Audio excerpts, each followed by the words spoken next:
birashaje, nyamuneka ngwino duhunge, kuko nta gihe gisigaye.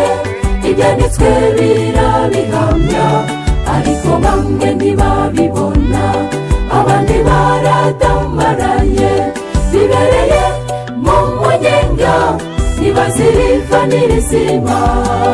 Wasiwe tuzagusiga twigendere, twigira iwacu twateguriwe.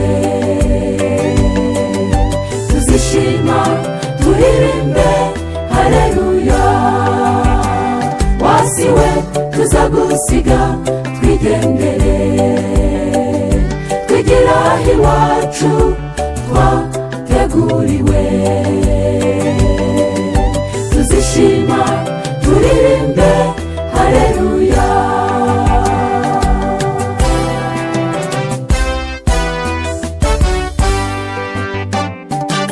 Ari gukora cyane, ashaka abo yagamburuza, babavutse kuzabona ibyiza byo mu icyo gihugu. Ariko nubwo ari umurwanyi, we ntabwo ashobora gutsinda. Umwami yaramutsinze, yamutsindiye i Gologota. Wasiwe tuzagusiga twigendere, twigira iwacu twateguriwe. Tuzishima turirimbe haleluya. Wasiwe tuzagusiga twigendere, twigira iwacu twateguriwe. Tuzishima turirimbe haleluya.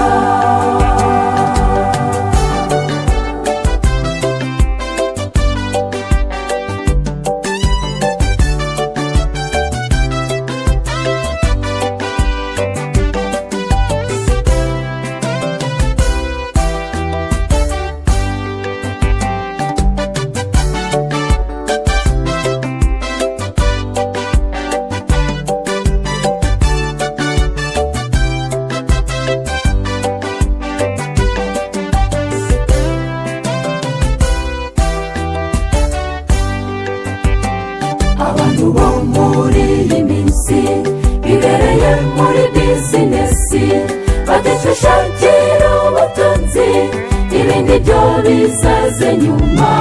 Tega agahinda n'umubabaro byo kwirengagiza umwami Yesu, kandi ibyo byose dushaka bitangwa n'uwo mwami Yesu. Wasiwe tuzagusiga twigendere, twigira iwacu twateguriwe. Tuzishima turirimbe haleluya. Wasiwe tuzagusiga twigendere, twigira iwacu twateguriwe.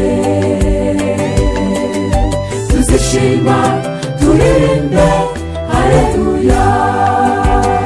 Wasiwe tuzagusiga twigendere, twigira iwacu twateguriwe.